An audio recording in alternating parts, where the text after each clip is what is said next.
માતાઓ, બહેનો અને ધર્માભિલાષી સજ્જનો, શ્રી કૃષ્ણ ચરિત્ર ઉપર ચર્ચા કરવાની છે.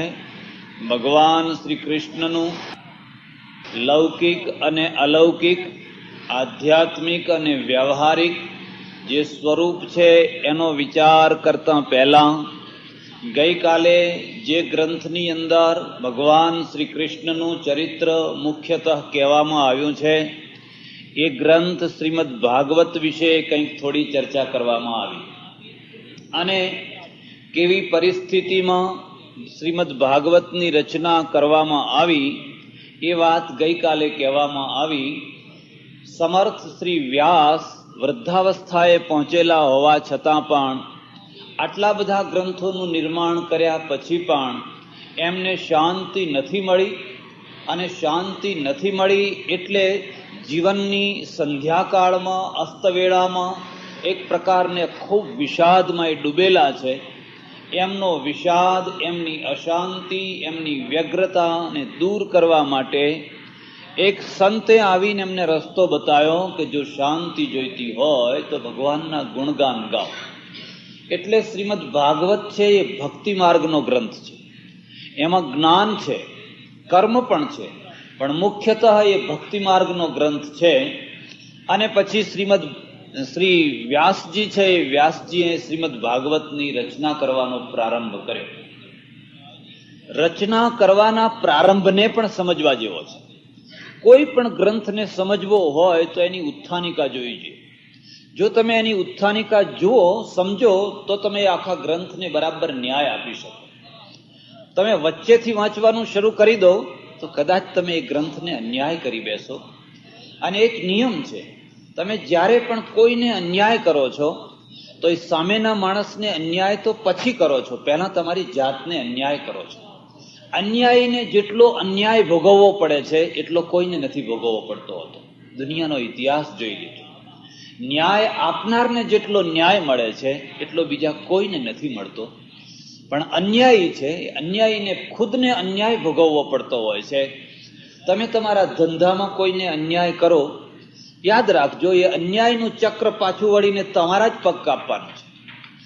એટલે કોઈ પણ ગ્રંથ કે કોઈ શાસ્ત્રને સમજવું હોય તો પહેલા તમે એની ઉત્થાનિકાને સમજો, એની ઉત્થાનિકાને જાણો. અને જો એની ઉત્થાનિકાને જાણી શકો તો કદાચ તમે એ ગ્રંથને પૂરો ન્યાય આપી શકો. તો વ્યાસજી છે એમને અશાંતિ છે, અને અશાંતિને દૂર કરવા માટે એમણે એમના જીવનમાં પૂર્તિ કરી. ઘણીવાર એવું બને કે કોઈ બહુ મોટો સમર્થ વિદ્વાન હોય, એણે ગ્રંથ લખી નાખ્યો હોય અને ખાસ વાત બાકી રહી ગઈ હોય તો એને ઉમેરો કહેવાય, પરિશિષ્ટ કહેવાય. પાછળથી પાના ઉમેરવામાં આવે. જે વાત કરવાની હતી એ રહી ગઈ છે તો પાછળથી 5, 25, 50 પાના ઉમેરી અને જે વધારો કરવામાં આવે એને પરિશિષ્ટ કહેવાય. તો આ વ્યાસના સાહિત્યનું પરિશિષ્ટ છે. સૌથી છેલ્લામાં છેલ્લો લખાયેલો ગ્રંથ છે અને એના મૂળમાં અશાંતિની નિવૃત્તિ છે.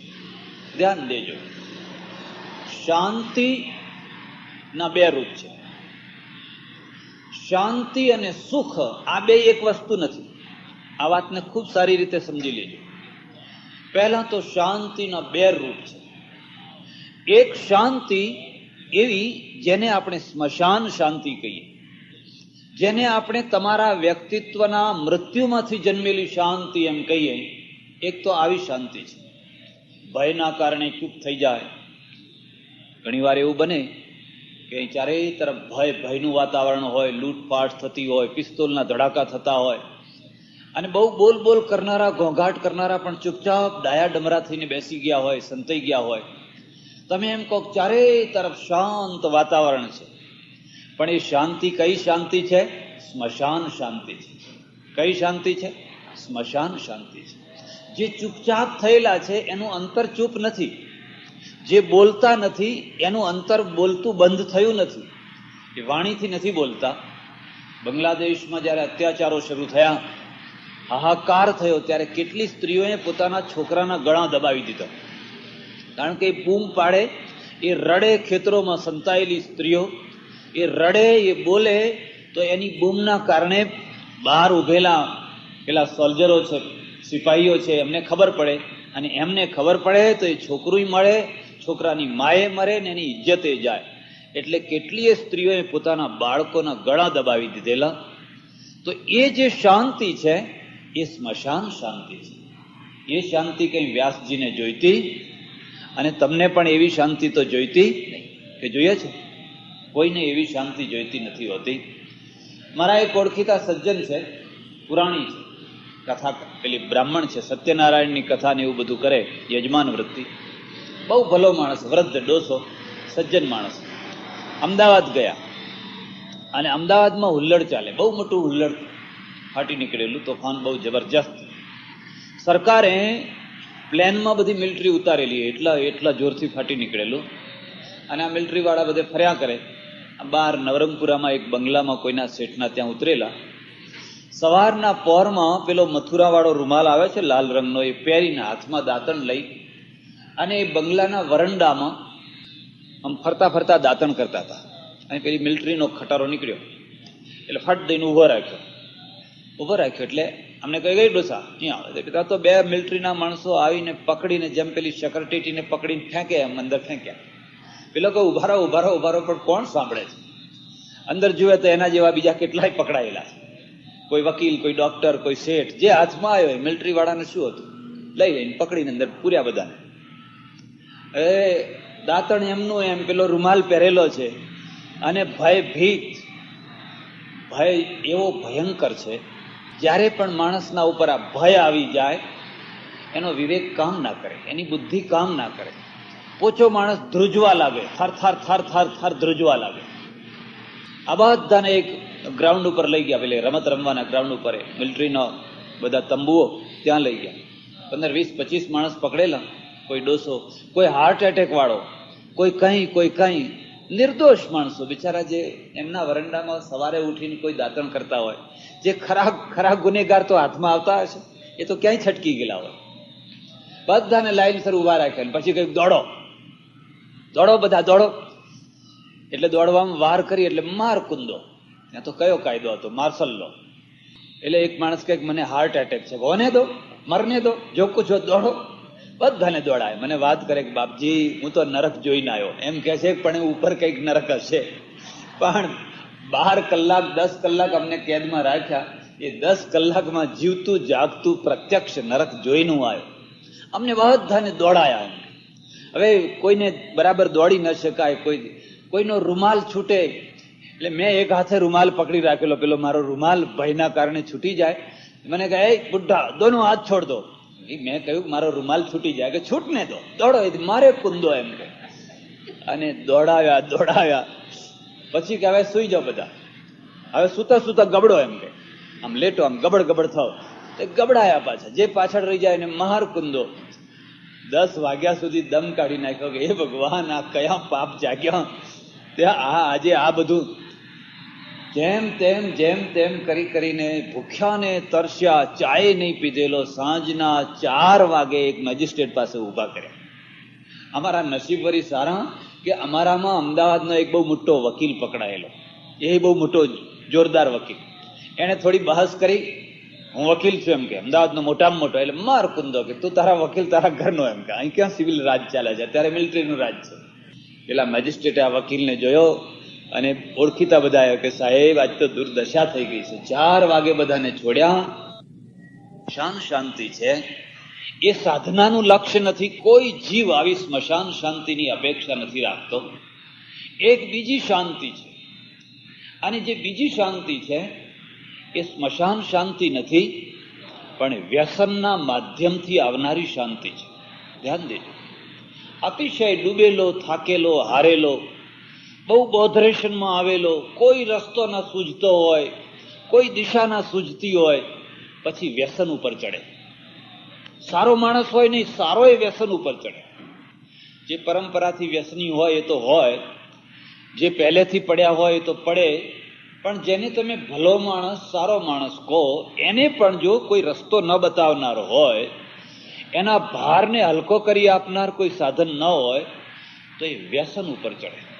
વ્યસન કરે એટલે એને શાંતિ મળે. બસ ખૂબ જાણે આનંદ આવતો હોય એમ સૂઈ જાય, બધો ભાર જાણે હલકો થઈ જાય, અને એ રીતે પણ એક શાંતિ પ્રાપ્ત થઈ શકે. વ્યસનની એક વાત તમને કહી દઉં. વ્યસન અને વિષય આ બેયને અનન્ય સંબંધ છે, બેયને અલગ જુદા ના કરી શકાય. બીજી એક વાત પણ ધ્યાનમાં રાખજો. વ્યસન છે ને એ કોઈ એક નિશ્ચિત જગ્યાએ આવીને પૂર્ણ નથી થતું હતું. બહુ પહેલા દિવસે જે માણસ બીડી પીતો હોય છે એને પૂછી જોજો. તમે તમારી જાતના અનુભવ તરફ જોજો. તમે જ્યારે પહેલા દિવસે બીડી પીધી હશે ને, ખૂબ કરતા હશો, હમણાં ઉલટી થઈ જશે, જાણે ફેંકી દેવાની ઈચ્છા થાય. તે દિવસે તો માંડ તમે એક બીડી પીધી હશે, માંડ પી શક્યા હશો, સારી રીતે પી પણ નહીં શક્યા હો. પણ અઠવાડિયું 15 દિવસ પછી તો તમે 5 પીવો, 10 પીવો, નાકમાંથી ધુમાડા કાઢો, મોઢામાંથી કાઢો, જુદા જુદા રૂપ, આમ પીવો, પછી તો 25 પણ પીવો, 50 પણ પીવો. ચેન સ્મોકર ઘણા લોકો એવા હોય, અને પાછા એમાં ગૌરવ, જાણે કોઈ મહા એવરેસ્ટ શિખર વિજય કરતા હોય ને એવી રીતે આમ છાતી કાઢીને બોલે કે આપણે તો ચેન સ્મોકર છીએ. એમાં કઈ મોટી વાત કરી રહ્યા છે? એમાં તમારે શરમાવું જોઈએ કે એમાં તમારે ગૌરવની વાત કરવી છે? એક માણસે આવીને મને કહ્યું, મહારાજ $4 હોય ત્યારે મારી સાંજ પડે છે, $4 સિગરેટ પીવું છું. કેટલા પૈસા થયા? 32 રૂપિયા. આપણા દેશ પ્રમાણે ગણીએ તો 32 રૂપિયા. 32 રૂપિયામાં તું તારા દેશમાં 32 વિધવાઓના પેટ ભરી શકે.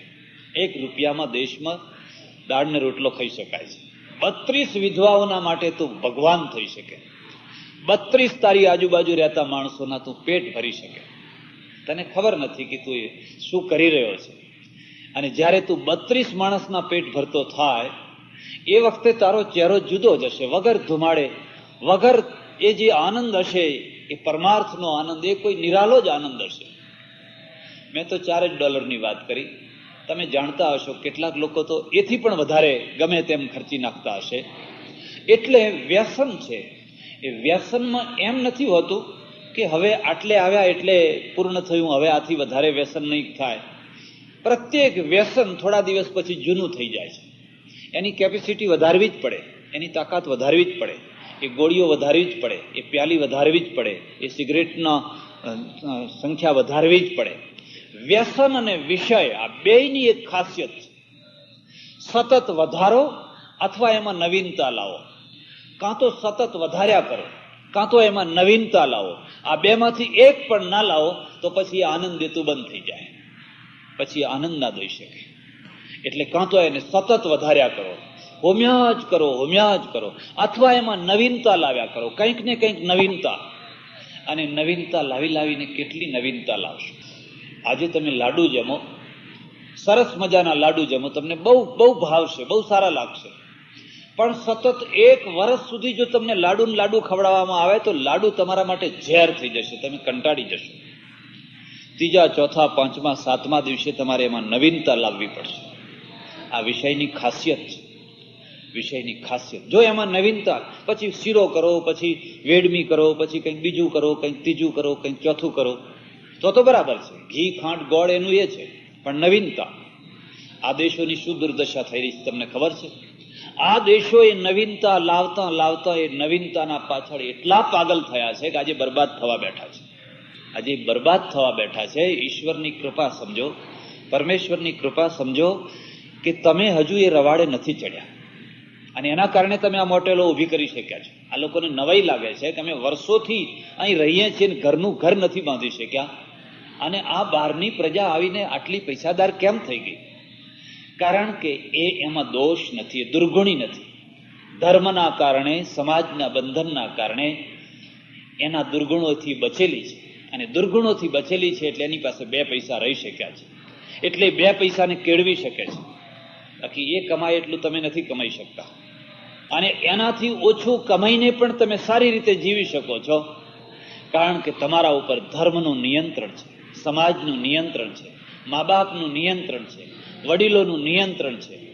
અને જ્યાં સુધી આ બધા નિયંત્રણ છે ત્યાં સુધી તમે જોશો કે તમે સારી રીતે જીવી શકો છો. પણ જે દિવસે આ નિયંત્રણો ફગાવી દેવામાં આવશે અને તમે એમ કહેશો કે અમારે પણ આમની માફક જ જીવવું છે, એ દિવસે તમે કોઈની હોટલમાં રૂમ લઈને રહેતા થઈ જશો. આજ અહીં તો કાલ કहीं તો કાલ કहीं. તે દિવસે તમારા ઘણા આપણા ભાઈઓની પણ ઘણાની મેં દશા જોઈ છે, યુરોપમાં જોઈ, ઇંગ્લેન્ડમાં જોયેલી છે. એટલે વ્યસનની પણ એક શાંતિ હોય છે, પણ એ શાંતિને શાસ્ત્રકારોએ મૂર્છા કહી. મૂર્છા એ શાંતિ નથી, પણ એ મૂર્છા છે. જેમ એક માણસને મૂર્છિત બનાવી દો એટલે બધું ભૂલી જાય, પણ મૂર્છામાંથી ફરી પાછો જાગે એટલે હતું એ નહીં, હતું એના કરતા વધારે ઉપાધિ, બધું હતું એના કરતા પણ વધારે ઉપાધિમાં પડે. એટલે એક ત્રીજી શાંતિ છે, અને ત્રીજી જે શાંતિ છે એનું નામ આધ્યાત્મ શાંતિ, આધ્યાત્મિક શાંતિ. અને આ શાંતિ છે એ સ્મશાનમાંથી આવેલી નથી. આ શાંતિ છે એ કોઈ પદાર્થમાંથી આવેલી નથી કે તમે કંઈક ખાધું એટલે શાંતિ મળી, પણ આ શાંતિ તમારી પોતાની સમજણથી આવેલી છે. એને બૌદ્ધો સમ્યક જ્ઞાન કહે છે, જૈનો પણ સમ્યક જ્ઞાન કહે છે. આપણે એને આત્મજ્ઞાન કહીએ છીએ, બ્રહ્મ જ્ઞાન કહીએ છીએ, બ્રહ્મ વિદ્યા કહીએ છીએ. નામ બધે જુદા જુદા હોય, પણ જે પદાર્થને આધીન નથી, જે વસ્તુને આધીન નથી, તમારે પોતેને આધીન છે, સમજણને આધીન છે, એવી એક શાંતિ હોય છે. અને એ શાંતિના કાળમાં માણસને જે આનંદ થાય છે, જે સુખ થાય છે, એ સુખ સંસારના સુખના કરોડમાં ભાગમાં પણ નથી હોતું. અને જો એ કરોડના ભાગમાં પણ હોત તો બુદ્ધને ગૃહત્યાગ ન કરવો પડ્યો હોત, તો મહાવીરને ગૃહત્યાગ ન કરવો પડ્યો હોત. મહાવીરને બુદ્ધને ને ભર્તૃહરિને જઈને પૂછી આવજો કે તારા ઘરમાં કઈ ઉણપ હતી, શું ઓછું હતું, અને આ બધું છોડીને શા માટે તે ગૃહત્યાગ કર્યો? અને એ જવાબ આપશે કે મારા ઘરમાં જ્યારે હજારો વસ્તુઓ ભરી હતી એ વખતે મને જે આનંદ અને શાંતિ હતી એના કરતા એક પાત્રનો પણ ત્યાગ કર્યો, અને ત્યાગની મને જે શાંતિ મળી એ શાંતિ દુર્લભ શાંતિ છે. ત્યાગાત શાંતિરનંતરમ, ગીતા. ત્યાગાત શાંતિરનંતરમ. ગૃહત્યાગ કર્યો મહાવીરે, નીકળ્યા, એક પાત્ર લીધેલું, કપડાં લીધેલા, થોડે દૂર જઈને જોયું તો એક માણસ તલાવમાંથી ખોબે ખોબે પાણી પી રહ્યો છે.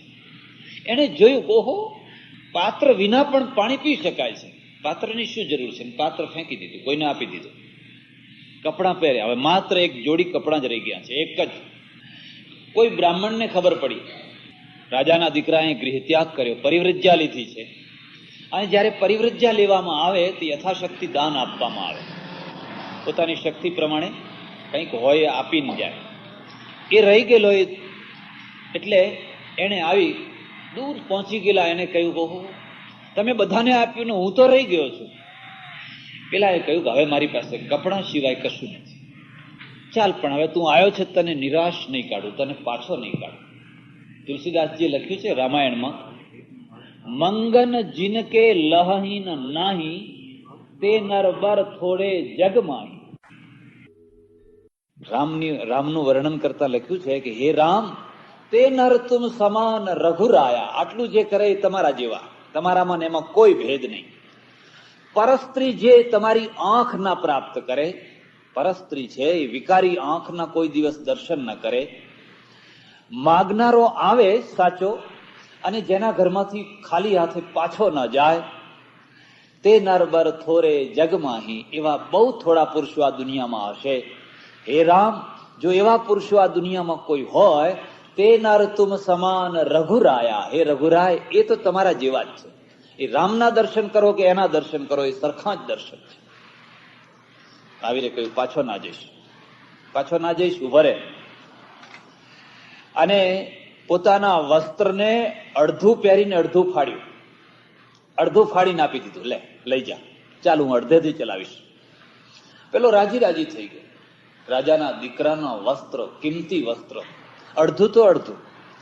પણ જયારે ઘેર પહોંચ્યો ને આજુબાજુના લોકોને બતાવ્યું કે મને આ વસ્ત્ર આપ્યું, બહુ સુંદર રેશમી, બહુ કિંમતી વસ્ત્ર. કોઈએ કહ્યું, મૂર્ખા, આ તો બહુ ઉમદા વસ્ત્ર છે, તો પૂરું જોઈએ. અડધું લઈને આવ્યો, પૂરું જોઈએ. પાછો દોડ્યો. તો લોભને કઈ થોપ થોડો હોય છે? અરે તમે મને અડધું આપ્યું, પણ અડધાનો શું ઉપયોગ કરું? પૂરું આપો તો ઉપયોગ થાય. પેલા હસ્યા. જેમ ગ્રહણ હોય ને, ગ્રહણ વખતે આનંદ આવે તમને લેતા, એમ દેતાનો પણ એક આનંદ હોય છે. એમાં પણ જયારે સર્વસ્વ ત્યાગ કરવાના પ્રસંગ આવે એનો પણ એક નિરાલો આનંદ હોય છે. અનુભવ કરવા જેવી વસ્તુ છે. નદી આવી, જેમ જેમ ઉતરતા ગયા પેલું કપડું કાઢીને આપી દીધું, જા એ વસ્ત્ર વિનાના થઈ ગયા, મારે વસ્ત્રની કોઈ જરૂર નથી, તું પૂરું પહેરજે. એમનો ચહેરો જુઓ તો એ વખતે કેટલો ચમકતો હોય, કેટલો આનંદિત હોય. પૂછો જઈને તમારે શું ઓછું હતું, શું અધૂરું હતું. એ જવાબ આપશે કે જે હતું એના કરતા જયારે હવે કશું નથી એ વખતે જે શાંતિ છે, ત્યાગાત શાંતિના રનંતરમ. ભગવદ્ ગીતાએ લખ્યું, આપૂર્યમાણમ અચલ પ્રતિષ્ઠમ સમુદ્રમાપ પ્રવિશંતિ યદવત તદ્વત કામાયમ પ્રવિશંતિ સર્વે સશાંતિ માપનોતિ ન કામ કામી. ગીતા વાંચજો, રોજ એક અધ્યાય વાંચજો, સંસ્કૃત વાંચજો. સંસ્કૃત ના સમજણ પડે, ના ફાવે તો એનું ગુજરાતી વાંચજો. ગુજરાતી વાંચતા ના આવડતું હોય તો ઇંગ્લિશ વાંચજો. વાંચજો પણ જોજો તો ખરા, એક વાર નહીં વારંવાર વાંચજો. આપૂર્યમાણ અચલ પ્રતિષ્ઠમ. હે અર્જુન, જો સાંભળ, જેવી રીતે એક વિશાળ દરિયો હોય, ચારે તરફથી ભરેલો હોય, સમુદ્રમેવાભિગચ્છ, એમાં જેમ બધી નદીઓ આવે અને બધી નદીઓ એમાં સમાઈ જાય, પણ દરિયો ઉભરાય નહીં, સમુદ્ર ઉભરાય નહીં. બધી નદીઓ કેટલી, મિસિસિપી ફલાણી ગંગા યમુના બધી જઈને ઠલવાયા કરે. સમુદ્રમાપ પ્રવિશંતિ યદવત તદ્વત કામાયમ પ્રવિશંતિ સર્વે સશાંતિ માપનોતિ ન કામ કામી. એવી જ રીતે જેની કામનાઓ, જેની વાસનાઓ, જેની તૃષ્ણાઓ પેલા દરિયાની અંદર જેની સમય જાય છે, ઉભરાતી નથી. તદ્વત કામ યમ પ્રવિશંતિ સર્વે સશાંતિ માપનોતિ ન કામ કામી. ભાઈ, એ જ માણસને શાંતિ મળે છે જે કામનાનો કામી છે, જે વિષય લંપટ છે, એને કદી શાંતિ નથી મળતી હોતી. તારી વાસનાઓ, કામનાઓને તું સમાવતો જાય અને દરિયાની અંદર એવો વિલીન કરતો જા, પછી તું જે શાંતિનો અનુભવ કરીશ એ કોઈ દુર્લભ શાંતિ હશે. થોડા સમય પહેલા અમારા એક મહાત્મા ગુજરી ગયેલા, એમના પ્રસંગમાં ગયેલો અને ઘણા ભક્તો આવેલા, સારા સારા ઓફિસરો, શેઠિયાઓ, બધા એવા ઘણા લોકો આવેલા. ગાંધીનગરથી પણ આવેલા. મારે જયારે વળવાનું, મારી પાસે કોઈ વાહન નહીં, પણ લોકોને પૂછ્યું, બાપજી તમારું વાહન? મેં વાહન નથી. પેલો કે મારી ગાડીમાં આવજો, પેલો કે મારી ગાડીમાં આવજો, પેલો કે મારી ગાડીમાં. લડવા માંડ્યા. પેલો કે નહીં, હું લઈ જઈશ. જુવાન છોકરાઓનું ટોળું હતું, 2 છોકરા ને 3 છોકરીઓ. એ કે નહીં, તમારે અમારી ગાડીમાં જ આવવાનું. એક ડોસાઓનું ટોળું હતું, એ કે નહીં, તમારે અમારી ગાડીમાં જ આવવાનું. મારા માટે વિચાર થઈ ગયો કે હવે આમની ગાડીમાં બેસવું કે આમની ગાડીમાં બેસવું. પેલા ગાંધીનગર સુધી જવાના હતા, એ કે અમે તમને અમદાવાદ સુધી મૂકી જઈશું. પેલા કે અમે તમને ઠેઠ દંતાલી મૂકી જઈશું આશ્રમમાં. તમે કહું ભાઈ તારી ગાડીમાં બેસવું વધારે સારું. નહીં, એમ કરો એમ કે ગાંધીનગર સુધી અમારી ગાડીમાં બેસો અને પછી પેલી ગાડીમાં બેસજો. મેં કહું બરાબર, એ પણ રસ્તો બરાબર છે. પેલો છોકરો કે પણ એક શરતે, મારી પાછળ તમારે ગાડી ચલાવવી પડશે. જો છેટી પડી જાય, દૂર પડી જાય તો પછી અમે નહીં લઈએ, પછી તમારે ઠેઠ મૂકી જવું પડશે. હા બરાબર છે. પેલા છોકરાએ કહ્યું, જો હું કોઈ દિવસ 70 થી નીચે ચલાવતો જ નથી. 70 માઇલ એટલે કિલોમીટર સમજી લો, 100 જેવા. કોઈ દિવસ હું 70 થી નીચે ચલાવતો જ નથી. પેલા ભાઈ કે હું કોઈ દિવસ 35 થી ઉપર જતો જ નથી. 35 ના ઉપર કદી કાંટો જવા દેતો જ નથી. તો કે તમે જાણો. પછી અંતે મારે પેલા છોકરાઓના એમાં ગ્રુપમાં બેસવાનું થયું. ખૂબ સત્સંગ છે, આખી રસ્તા ઉપર એટલા માટે જ બેસાડેલો. ગાડી ચલાવનાર જે 25 વર્ષનો જુવાન છોકરો છે, એની પત્ની પાછળ બેઠેલી છે, બીજી બહેનો પાછળ બેઠેલી, એક છોકરો બાજુ મારા પાસે બેઠેલો છે. વાણિયા છે પાછા બધા. મને કે મહારાજ, અત્યારે કોઈ સારામાં સારો રસ્તો બતાવનાર કોઈ માણસ હોય, બહુ સારામાં સારો, તો એનું નામ રજનીશ છે. તો આ એ શું રસ્તો મેં કહું બતાવે છે? એ એમ કે છે કે આ બધું જે નિયંત્રણ ને આ ને નિરોધ એ બધું મૂકી દો. એમ તમારું મન જેમ કેમ વર્તો હોય, બસ છૂટ છે તમને. બહુ દબાવશો તો વધારે દુઃખી થશો. એને દબાવવાની વાત જ છોડી દો. જેમ તમારા મનની ઈચ્છા થાય, જે વૃત્તિઓ થાય, જે ઈચ્છાઓ થાય, પૂરી કરો. બસ બીજું કશું કરવાનું નથી. આ જ સાધના. મેં કહ્યું તમને કેવું લાગે છે? અમને તો બહુ ગમે છે, બહુ ગમે છે. મેં કહ્યું તમને તો ગમતું હશે, પણ હવે હું તને એક પ્રશ્ન પૂછું છું કે આ 70 માઇલની ઝડપે તું જે ગાડી ચલાવી રહ્યો છે એ નિયંત્રણથી ચલાવી રહ્યો છે કે વગર નિયંત્રણે ચલાવી રહ્યો છે? એમાં કોઈ બ્રેકની, સ્ટેરિંગની ધ્યાન આપવાની કઈ જરૂર ખરી? કે આપણે ગાડીને પગ દબાવીને કહી દઈએ કે હે ગાડી બેન, તારે જેમ ચાલવું હોય એમ ચાલ, તને છૂટ છે. ગાડીને છૂટ આપી શકાય? એક સેકન્ડ માટે પણ આપી શકાય? જેમ સ્પીડ વધારે એમ ધ્યાન આપવું વધારે આપવું જોઈએ. જેમ સ્પીડ ઓછી હોય એમ તો કદાચ તમે આગુ પાછું આમ જોઈ શકો, પણ જેમ એની સ્પીડ વધતી જાય, સાધના છે એનો પણ પીરિયડ જેમ ઊંચા લેવલ ઉપર જતો જાય એમ વધારે ધ્યાન આપવું જોઈએ. કે આ વાત તો સાચી છે. મેં કોઈ એક સ્થૂલ ગાડી છે, ગાડીને ચલાવવા માટે પણ જો નિયંત્રણ છે, એના માટે પણ વ્યવસ્થા છે. તું ડાબા હાથે ચલાવે છે, હવે તારી ઈચ્છા થાય મારે જમણા હાથે ચલાવવું છે, ચલાવી શકાય. અને જમણા હાથે ચલાવો તો તમે કહો બસ મારા મનની એવી મરજી છે કે મારે જમણા હાથે ચલાવવું છે, અને જમણા હાથે ચલાવવા જાય તો તારી શું દશા થાય, બીજા લોકોની શું દશા થાય? સામે લાલ લાઈટ છે, તું કહે છે કે નહીં, મારું મન કહે છે કે લાલ લાઈટ હોય, કાળી લાઈટ હોય, પીળી હોય, મારે તો જવું જ છે, અને તું લાલ લાઈટને પાર કરીને પણ દોડવા લાગે તો? એક સ્થૂલ ગાડીને ચલાવવા માટે કેટલા કાયદા છે, કેટલા કાનૂન છે. એમાંનો એક નાનો સરખો કાનૂન પણ જો તોડવામાં આવે તો કેટલો મોટો ભયંકર એક્સિડન્ટ થઈ જાય. તો જે ચેતન ગાડી છે, જેને લાઈફ કહેવામાં આવે, જીવન કહેવામાં આવે, એના માટે કોઈ કાયદો જ નહીં, એના માટે કોઈ નિયમ જ. એ માણસે તો તમને બધાને ભોટ બનાવ્યા છે, મૂર્ખા બનાવ્યા છે. તમે એના આશ્રમમાં જઈને જોજો, મેં એને કહ્યું જઈને જોજો, એક રાષ્ટ્રપતિના ત્યાં જેટલા નિયંત્રણ હોય એથી વધારે નિયંત્રણ એના ત્યાં છે. મનની સ્વતંત્રતા ત્યાં બિલકુલ નથી, બહાર છે. પૈસો એની સાથે જ. એટલા બધા રિસ્ટ્રિક્શન છે. તમારી ઈચ્છા હોય તેલ નાખીને જવું તો ના જવાય, તમારી ઈચ્છા હોય કે આમ જવું તો ના જવાય. કેટલી તો વ્યવસ્થા છે. હવે માનો કે તમે એમના આશ્રમમાં ગયા હો અને પેલી 10 લાખ રૂપિયા વાળી મર્સિડીઝ કે રોલ્સ રોય પડી હોય ને તમારે મને એમ કે ચાલો આ લઈને ચાલવું છે, લઈને ચાલવા દે, બધાને લઈને ચાલવા દે, તમારા મનની ઈચ્છા પૂરી થવા દે. એવું નથી, યાદ રાખજો. એટલા માટે ભગવદ્ ગીતાએ કહ્યું આપૂર્યમાણમ અચલ પ્રતિષ્ઠમ સમુદ્ર માપ પ્રવિશંતિ યદવત તદવત કામા યમ પ્રવિશંતિ સર્વે શાંતિ માપનોતિ ન કામ કામી. અર્જુન, જે કામનાઓનું સમન કરે છે એને શાંતિ પ્રાપ્ત થાય છે. ન કામ કામી, જે કામનાઓના પાછળ દોડે છે, કામના એની આગળ ને આગળ દોડે છે, એની સ્પીડ વધારે છે, આની સ્પીડ વધારે છે, પછી એના ઘૂંટણિયા છોલાઈ જાય છે, એના હાડકાં છોલાઈ જાય છે, પછી લોહી લુહાણ થઈ જાય છે, અને એની વૃદ્ધાવસ્થામાં, એની પ્રૌઢાવસ્થામાં એને જે અશાંતિ થાય છે, એવી અશાંતિ કોઈને નહીં થતી હોય. માટે આ રસ્તો છે. એટલે ભાગવત છે, આ વાતને યાદ રાખજો. ભાગવતકારની જે શાંતિ છે એ શાંતિ કોઈ સ્મશાન શાંતિ નથી, એ શાંતિ કોઈ વ્યસનની શાંતિ નથી. એ શાંતિ તો તમારા અંદરની શાંતિ છે, પદાર્થની નહીં, વસ્તુની નહીં. સુખમાં વસ્તુ હોય, વસ્તુને આધીન સુખ હોય. સુખનું નામ જ સગવડ.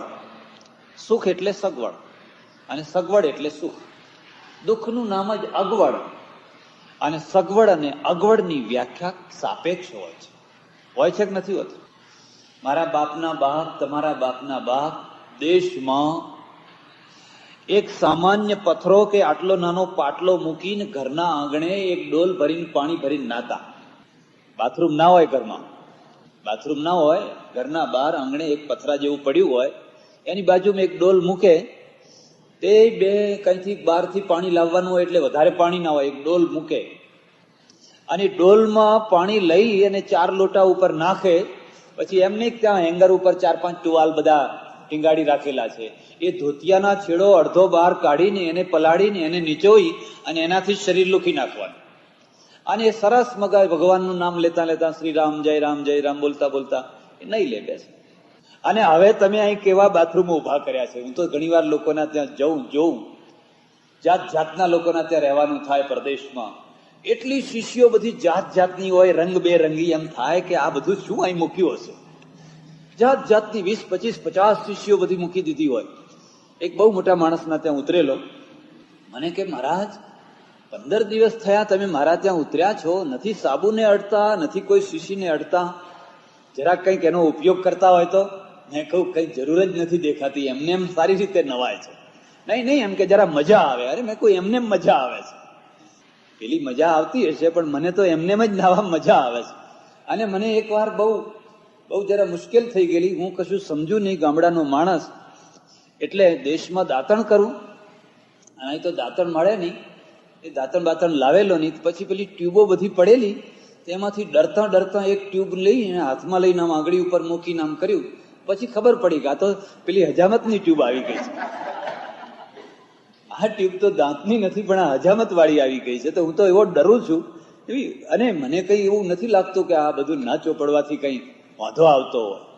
આટલી બધી સગવડો ઉભ્યા કર્યા પછી પણ તમારા પૂર્વજ પેલા પથરા ઉપર બેસીને નાતી વખતે એમના ચહેરા ઉપર જે આનંદ અને જે સંતોષ ને જે તૃપ્તિ હતી ને, એ તમારા બાથરૂમમાં નથી. એટલી બધી શિષ્યો ભેગા કર્યા પછી પણ નથી. કોઈ જઈને પૂછે કે આ બાથરૂમ વાળો સુખી છે કે પેલો પથરા ઉપર બેસીને નાતો તો એ સુખી છે? જો સુખને જોખવાનું મીટર હોય તો મારી ખાતરી છે કે તમારા કરતા પેલો વધારે સુખી હશે, તમારા કરતા વધારે સુખી હશે.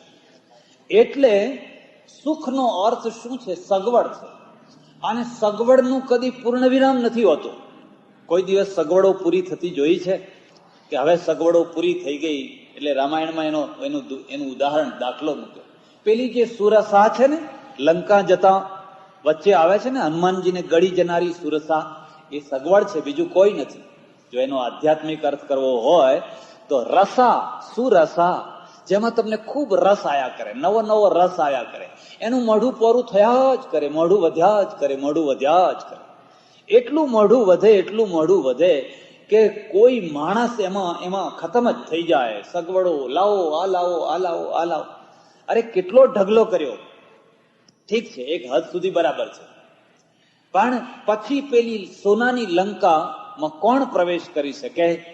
જે સગવડોને પાર કરી જાય, હનુમાન જ પ્રવેશ કરી શકે. બીજા બધા થાકે હારે, કોઈ ના જઈ શકે. આજ સુધી કોઈ ના જઈ શકે. કોણ જઈ શકે? હનુમાન જઈ શકે. અને હનુમાન કોણ કહેવાય? એ સુરસા. જ્યાં સુરસા બદન બઢાવા, જેમ પેલી સુરસાએ વદન મોઢું મોટું કર્યું, ત્યો એવી રીતે હનુમાન પણ મોટા થયા. અને પછી એકદમ નાના થઈ ગયા. નાના થઈને અંદર મોઢામાં ગયા, નમસ્કાર કર્યા. માતા, તને પગે લાગુ છું, તારી પ્રતિજ્ઞા પૂરી થઈ, હું તારા મોઢામાં આવી ગયો. અને પેલી સુરસા, સૌને હડપ કરી જનારી સુરસા, એ સુરસાએ હસીને આશીર્વાદ આપ્યો, વિજય ભવ, જા તારો વિજય થશે. મારા મોઢામાંથી આજ સુધી કોઈ નીકળી નથી શક્યો. હનુમાન એક તું જ નીકળી શક્યો. તું જ સીતાની શોધ લાવી શકીશ. બાકી કોઈ માણસ સીતાની શોધ માટે આવનાર એક માણસ પાસે હું મોઢું પોળું કરું છું. અને મારા પોળા મોઢાની અંદર બધા સીતાને ભૂલી જાય છે. સીતા એટલે બ્રહ્મવિદ્યા, સીતા એટલે આત્મવિદ્યા, બ્રહ્મવિદ્યા. અને બ્રહ્મવિદ્યાની જે શોધમાં નીકળ્યો હોય એને પેલી સુરસા પોતાના તરફ વાળી લે. જો બેટા કેટલું સરસ છે આ બધું. જો ખાવા પીવાનું, ઓઢવાનું, પહેરવાનું, સુવાનું. એક માણસે આવી મને દેશમાં કહ્યું કે આ તે કોઈ દેશ છે?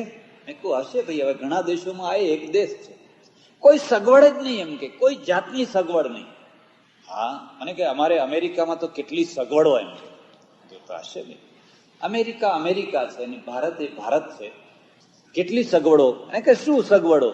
આમ બેઠા આમ ચાંપ દબાવીએ એટલે બારી બંધ થઈ જાય. ઘરની બારી હોય ને એ આપોઆપ બંધ થઈ જાય. મોટરના કાચ તો ચડી જ જતા હોય છે. ઘણી વાર આપણે જોઈએ કે આમ તમે કરો, આપણે પેલું એમ્બેસેડરને આમ મચેડ કરીને કાચ ચડાવો તો ઘણી વાર ચડે ના ચડે પૂરા. અહીં તો ઘણી ગાડીઓ એવી હોય કે આમ આંગળી જ દબાવો, ખાલી આગળની પાછળની કાચ જે કઈ કરવું હોય, જાણે કે બહુ સગવડ હોય. આમ બટન દબાવીએ એટલે બારી બંધ થઈ જાય, બારણું બંધ થઈ જાય. આપણે પગ મૂકીએ એટલે આપોઆપ ઉઘડી જાય. પછી આમ આગળ જઈએ એટલે આપોઆપ બંધ થઈ જાય. કોઈ ઉઘાડનાર બંધ કરનાર કોઈ ના હોય. એની રચના એવી હોય કે તમારા વજનથી કે તમારા આવવાથી જ ખુલ્લી જાય. હા, કેવું પડે ભાઈ, ઘણી સગવડો કહેવાય. અરે શું સગવડો! એવી પણ બેડો નીકળેલી છે કે તમે સૂતા હો ને તમારે પડખું ફળવું હોય તો આમ બટન દબાવો એટલે તમને આમ પડખું ફેરવી આપે. આખું તમારું પડખું ફેરવી આપે. તમારે જાતે મહેનત ના કરવી પડે. તો એવી સગવડો તો આપણા દેશમાં પણ હવે કીધું વધવા માંડી છે. જે પેલા પક્ષાઘાત થઈ ગયા હોય, જેને અડધું અંગ રહી ગયું હોય, એને આપણે આમ ફેરવી આપીએ, જેને પોતાને મહેનત કરવી પડતી હોતી. સગવડો છે એક કક્ષાએ જઈ અને અગવડો થઈ જતી હોય છે. અને જયારે અગવડો થઈ જાય પછી એ ત્રાસ આપતી હોય છે, દુઃખ આપતી હોય છે, જુલમ કરતી હોય છે. સુખ સગવડને આધીન છે, શાંતિ સગવડને આધીન નથી. શાંતિ સગવડને આધીન નથી. તમે ઝૂંપડામાં પણ શાંતિથી રહી શકો, ઘોર અગવડોમાં પણ શાંતિથી રહી શકો, ઝાડ નીચે પણ શાંતિથી ઊંઘી શકો, અને માટીના પાત્રમાં માટીનું ચપ્પણિયું હોય એમાં પણ તમે શાંતિથી જમી શકો. એવું બને કે સોનાની થાળીમાં પણ તમે શાંતિથી ન જમી શકતા હોવ. તમારી ડીશો છે ને એ સારામાં સારી મોંઘામાં મોંઘી હોય, ટેબલ મોંઘામાં મોંઘું હોય, પણ જમનારને શાંતિ ન હોય, એવું પણ બની શકે. સશાંતિ માપનો તીન કામ કામી, એટલે ભાગવત છે એ ભાગવતની શાંતિ એ પદાર્થની શાંતિ નથી, એ વસ્તુઓની શાંતિ નથી, એ સગવડોની શાંતિ નથી. એ તો તમારી સમજણની શાંતિ છે, તમારા અંદરની શાંતિ છે. અને એ શાંતિવાળો ગ્રંથ લખવા માટે વ્યાસજીએ જે ઉત્થાનિકા શરૂ કરી છે, એ ઉત્થાનિકા મારે તમને સમજાવવાની છે. તમને જાણીને નવાઈ લાગશે, આપણા એકે એક શાસ્ત્રોના મૂળ રચનારા મહાદેવ છે, શિવ ભગવાન શંકર, આદિ રચયિતા, ભાગવતના, રામાયણના, યોગસૂત્રના, યોગ વિદ્યાના, નૃત્ય વિદ્યાના, નૃત્યના આદિ આચાર્ય શંકર છે. સંગીત વિદ્યાના, વ્યાકરણ વિદ્યાના, કામ વિદ્યાના, એટલી વિદ્યાઓ એકે એક વિદ્યાના પ્રથમ આચાર્ય, મૂળ આચાર્ય ભગવાન શંકર છે. બ્રહ્મ વિદ્યાના આચાર્ય પણ શંકર છે. એટલે આપણે એને દક્ષિણામૂર્તિ કહીએ છીએ, દક્ષિણામૂર્તિ. અને દક્ષિણામૂર્તિનો અર્થ થાય તમામે તમામ વિદ્યાઓ જેના દ્વારા નીકળવામાં આવી હોય. એના પાછળ પણ રહસ્ય છે, પણ અત્યારે નહીં કહું, વિષયાંતર થઈ જાય. શા માટે એવું માન્યું છે? ઘણું સમજવાનું છે, ઘણું સમજવાનું છે. ભાગવતના આદિ રચનાર, આદિ ભાગવતની કથા કહેનાર પણ ભગવાન શંકર છે. પણ શંકર જ્યારે પણ કોઈ કથા કોઈને કહે છે, માત્ર એક જ શ્રોતા છે, અને પાર્વતી. એ શ્રોતાનું નામ છે પાર્વતી. પતિ અને પત્ની, શિવ અને શક્તિ, બીજા કોઈને નહીં. શિવ શક્તિને કહે અને સતી પછી દુનિયાને કહે. શિવ શક્તિને કહે અને શક્તિના માધ્યમથી પછી દુનિયાને એ જ્ઞાન પ્રાપ્ત થાય. પછી એ શક્તિ છે એ નવરૂપમાં ફેલાઈ જાય. પછી એ સરસ્વતી થાય, બ્રહ્માણી થાય, નવદુર્ગા થાય. ધ્યાન દેજો, સત્વ, રજ અને તમ, એ ત્રણ ગુણોથી ત્રણ શક્તિઓ થાય. પાર્વતી, લક્ષ્મી અને સરસ્વતી. સરસ્વતી બ્રહ્મા, લક્ષ્મી વિષ્ણુ, પાર્વતી શંકર. એ ત્રણને ત્રણ ગુણોને ફરી પાછા મેળવ કરો એટલે ત્રણ તરી નવદુર્ગા થાય, નવરાત્રી થાય, નવદુર્ગા થાય. અને નવદુર્ગામાંથી અનંત શક્તિઓ ઉત્પન્ન થાય. વિષયાંતર નહીં કરું, મારે મૂળ વાત કહેવાની છે. પણ આખું શક્તિશાસ્ત્ર છે, એ શક્તિશાસ્ત્રને પણ સમજવાનું છે. એટલે શિવ છે એ મૂળ વિદ્યાને શક્તિને કે, શક્તિ પછી એનું વિતરણ કરે કોઈના માધ્યમથી. એટલે શિવ છે પૌરાણિક દ્રષ્ટિ, યાદ રાખજો, પૌરાણિક પદ્ધતિ, પૌરાણિક ભાષા. શિવે શક્તિને, પાર્વતીને કહ્યું, જો પાર્વતી, આજ મારે તને એક એવી રહસ્યભરી વાત કહેવાની છે કે આજ સુધી આ વાત મેં કોઈને કહી જ નથી, કોઈને કહી નથી. શું વાત કરો છો? મને નથી કહી? મારાથી એ છાની રાખી? કે આજ સુધી તારાથી એ છાની રાખી છે, પણ આજ મારે આ વાત તને કહેવાની છે. સૌથી મોટામાં મોટી ઉત્કંઠા શું છે? ગુપ્ત વાતને સાંભળવાની. બીજી બહુ મોટી ઉત્કંઠા નહીં. ઘરમાં શું રસોઈ થઈ છે કે કેમનું થયું એ બહુ નહીં, પણ જરાક ખબર પડે કે કંઈક ગુપ્ત વાત ઘોળાય છે, એને જાણવાની માણસને બહુ તાલાવેલી હોય, બહુ ઉત્કંઠા હોય. ભારતના માણસોને તો બહુ જ હોય, અહીંના માણસોને તો કંઈ પડી જ ના હોય, બહુ ખાસ નહીં, બહુ જ. એટલે શિવે આ ભૂમિકા કરી, જો બહુ ગુપ્ત વાત છે ને આજ સુધી મેં આ વાત કોઈને કહી નથી, તને કહેવાની છે. પણ એક શરતે કહેવાની છે, આખા કૈલાસને ખાલી કરી નાખ, કૈલાસમાં કોઈ રહેવું ના જોઈએ, નહીં તો વાત સાંભળી જાય. એટલે શક્તિએ હુકમ કર્યો. કૈલાસમાં જે રહેનારા ગણો હતા એ બધા ગણોને કહી દીધું ચાલો હું હુકમ કરું છું, બધા ખાલી કરીને ચાલી જાઓ, ખબરદાર અહીં કોઈ રહેવું ના જોઈએ. બધા ગણો ચાલ્યા ગયા, બધા ચાલતા થઈ ગયા. પણ એક ગણ હતો ને, એને ઈચ્છા થઈ કે લાવને રહેવા દે ને, સંતાઈને રહેવા દે ને, આ શું લોકો આ શું વાત કરે છે જરા જાણવા તો દે. એ છુપાઈને રહી ગયો, ચૂપચાપ રહી ગયો. અને મહાદેવે પછી પાર્વતીની વાત કહેવાની શરૂઆત કરી. વાત પૂરી સાંભળી પાર્વતી બહુ કૃતકૃત્ય થઈ ગઈ, આનંદ વિભોર થઈ ગઈ. કહો આવું જ્ઞાન, આવી રહસ્ય વિદ્યા, આવી વાત તમે આજ સુધી મને કહી નહીં. ભલે વાંધો નહીં, પણ આજ કહી તો હું તો નિહાલ થઈ ગઈ. પેલો સાંભળતો હતો, પેલો સંતાયેલો ને એ સાંભળતો હતો.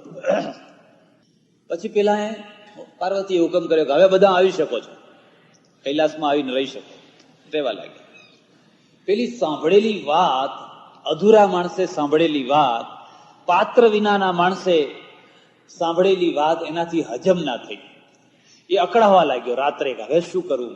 વાત છે ને એ વાત બહુ અકળાવે માણસ. એટલે એને એની પત્નીને કહ્યું, જો એક વાત તને કહું, પણ ખબરદાર કોઈને કહેવાની નહીં હો, કોઈને આ વાત તારે બહાર ના જવી જોઈએ. અને આ વાત એવી છે કે ભગવાન શંકરે આજ સુધી કોઈને કરી જ નથી, આવી વાત છે. એની સ્ત્રી કે જો બીજા કોઈને કહું તો તમારા સમ, કેટલી વાર તમારા સમ ખાધા હોય ભગવાન જાણે. એ તો ફલાણાના સમ, મારા બાપના સમ, ફલાણાના સમ, આ પેલા મુન્નાના સમ, કેટલા સોગન. જો ખબરદાર હો. અને પેલા ગણે ધીરે રહીને પેલી બધી સાંભળેલી વાત હતી એને કરી દીધી. અને તો સાંભળ્યું અને ખૂબ ખુશ થઈ, ખૂબ રાજી થઈ. મહત્વની રહસ્યની વાત સાંભળી અને એને એમ થયું ઓહો ખબરદાર પણ હો, કોઈ વાત ના જવી જોઈએ કે નહીં જાય, નહીં જાય. કોઈ વાતને જો ઉડાડવી હોય ને, યાદ રાખજો, કોઈ વાતને, આ ટીવીમાં લોકો પૈસા ખર્ચે છે ને, ખોટા ખર્ચે છે જાહેર ખબરના, પણ તમારે જો કોઈ વાતને ઉડાડવી હોય તો કોઈ બેનને કહેવી. અને બેનને કહેતી વખતે પાછું આમ કહેવું, ખબરદાર આ વાત કોઈને કહેવાની નહીં, આટલું કહેવું પાછું ઉપરથી. સહજ રીતે ના કહેવી, સહજ રીતે કહેશો તો કઈ નહીં, પણ આમ પાછું ઉપરથી તકેદારી, જો ખબરદાર હો આ વાત ક્યાંય બહાર જવી જોઈએ. બસ પછી તમારે રેડિયો ટીવી એની કોઈ જરૂર નહીં, હમણાં ઉડી સમજો, એમ ઉડી જ સમજો. સવાર પડ્યું અને પેલી બેન થી તો રહેવાય નહીં, હવે શું થાય, હવે શું થાય. એ તો પાર્વતી પાસે પહોંચી. પાર્વતીને કહે છે કે માતાજી મારે એક વાત કરવાની છે, પણ બહુ ગુપ્ત વાત છે, પણ જો કોઈને ખબર ના પડે, કોઈને કહો નહીં તો કરું. પાર્વતી કે ને ભાઈ એમાં શું મોટી વાત હતી. અને એને ધીરે રહીને બધી વાત હતી એ પાર્વતીને કરી. અને પાર્વતીને ચડ્યો ક્રોધ. પાર્વતી શિવની પાસે જઈને કહે છે કે તમે કહેતા હતા કે આ વાત કોઈ જાણતું નથી, કોઈને ખબર નથી, મારી દાસી આ વાત જાણે છે. આ વાત તો એટલી ચવાઈ ગયેલી છે કે મારી દાસી પણ જાણે છે, અને તમે કહો છો ગુપ્ત છે, કોઈ જાણતું નથી, કોઈ જાણતું નથી. શિવે સમાધિ કરી અને સમાધિ કરીને કહ્યું જો કોઈ નતું જાણતું, પણ જયારે હું ને તું આ ચર્ચા કરતા હતા ત્યારે તારી દાસીનો પતિ છે ને સંતઈને સાંભળતો હતો, જ્યાં તપાસ કર. અને પાર્વતીએ જયારે તપાસ કરી તો ખબર પડી વાત સાચી. આને પછી ક્રોધ ઉકળી ઉઠ્યો. શક્તિનો અર્થ સમજો છો? શક્તિને આંખ નથી હોતી, શક્તિમાં ક્રિયા છે પણ આંખ નથી. આ લાઈટ છે, મોટા મોટા મશીનો ચલાવે, તમને પ્રકાશ આપે, ક્રિયા કરે, પણ કોઈનો એકનો એક છોકરો એને ચોંટી ગયો હોય તો એને એમ ના ખબર પડે કે લાવો હવે થોડોક ટાઈમ બંધ થઈ ગયો અને બચાવી લો. એ બચાવે ને, એને આંખ નથી, એની દૃષ્ટિ નથી, ક્રિયા છે. દૃષ્ટિ અને દર્શન, દૃષ્ટિ અને દૃશ્ય આ બે જુદા તત્વો છે. શિવમાં દૃષ્ટિ છે, પુરુષમાં દૃષ્ટિ છે, આત્મામાં દૃષ્ટિ છે, બાકીનામાં ક્રિયા છે. એટલે બેયનો યોગ હોય તો ક્રિયા અને દૃષ્ટિ એ બેયના યોગથી જગત ચાલી શકે. શ્રાપ આપી દીધો, મારા હુકમનો અનાદર કર્યો. મેં કહ્યું કૈલાસ ખાલી કરો ને તું એમને બેસી રહ્યો, જા તારું પતન થઈ જા, તું પતિત થઈ જઈશ. આ એક ઘટના, એક વાત, એમાંથી એનું પતન થયું. એનો લાંબો ઇતિહાસ છે, બધી બહુ વાત નહીં કરું. આવો જ બીજો પ્રસંગ, અને બીજા પ્રસંગમાં પણ એક ગણ છુપાઈને બેઠેલો, પોપટ થઈને બેઠેલો, બખોલ ઝાડના કોતરમાં જઈને બેઠેલો. અને શિવે પાર્વતીને જે ભાગવત સંભળાવ્યું એ ભાગવત બધું પેલા પોપટે સાંભળ્યું. અને પોપટે જયારે સાંભળ્યું, પાર્વતી ઝોકું ખાવા લાગ્યા. શિવ છે ને એમણે કહ્યું, કથાકારને પણ હુંકારો જોઈએ. તમે હું ના બોલો તો વાંધો નહીં, પણ તમારા ચહેરામાંથી એમ નીકળવું જોઈએ કે તમે તન્મય થઈને સાંભળી રહ્યા છો. કથાકાર છે ને કે કોઈ સંગીતકાર હોય કે કોઈ પણ હોય, મૂડ એનો ક્યારે માર્યો જાય, પહેલી જ પંક્તિમાં માણસ બેસીને ઊંઘવા માંડ્યો હોય. અરે ભાઈ, ઊંઘવું હોય તો છેલ્લી પંક્તિમાં બેસવું હતું. તારી ઊંઘની અસર તો પેલા વક્તા ઉપર થવાની છે. એવું બને ઘણી વાર.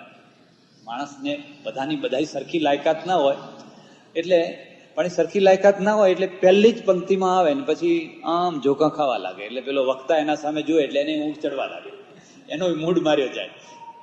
પછી તમે એવી અપેક્ષા રાખો કે બસ આજ સરસ કથા સાંભળવા મળે. ના મળે. વક્તા પોતે નથી બોલતો હોતો, શ્રોતાઓ એને બોલાવતા હોય છે.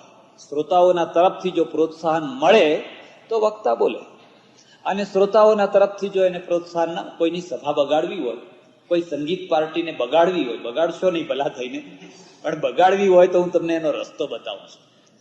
ભાડાના 8, 10, 15 માણસો આગળ બેસાડી દેવાના અને એમને કહેવાનું તમારે બગાસા ખાધે રાખવાના.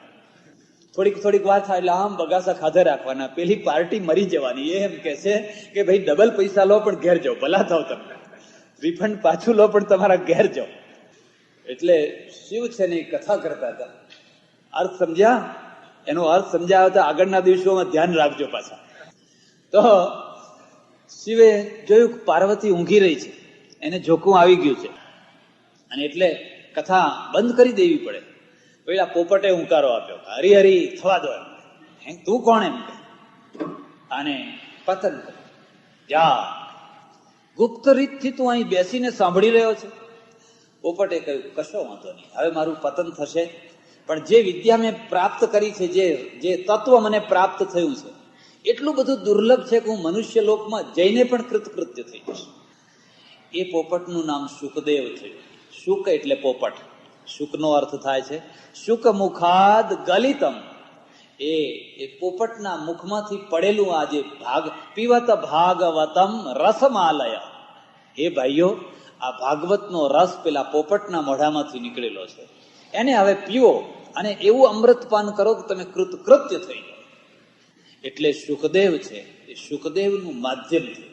કેમ થયું એ પણ હું તમને કહું, એનું પણ હેતુ બતાવું છું. પછી શ્રી કૃષ્ણ ચરિત્ર પ્રારંભ કરીએ. પહેલા એ ગ્રંથને તો સમજો. પરીક્ષિત નામનો રાજા છે.